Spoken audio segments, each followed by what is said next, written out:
কাল রাতে ঝড়ের পর যখন আজ সকালে ঘুম থেকে উঠলাম, দেখি তো গাছের তলাতে আম বিছানো হয়ে আছে। তখন মনে মনে ভাবলাম একটা আমের রেসিপি তোমাদের সাথে শেয়ার করি। তো একটা আমি আমের রেসিপি তোমাদের সাথে শেয়ার করছি, তোমরা লাস্ট পর্যন্ত দেখতে থাকো।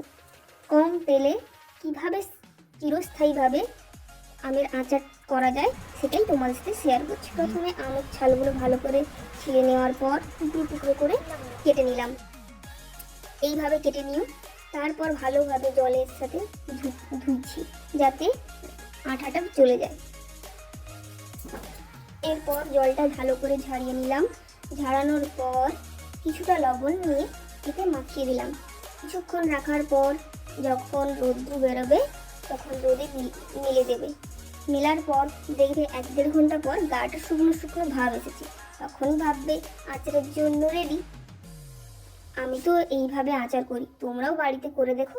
দেখতেও যেমন অসাধারণ হবে, খেতেও খুবই টেস্টি হবে।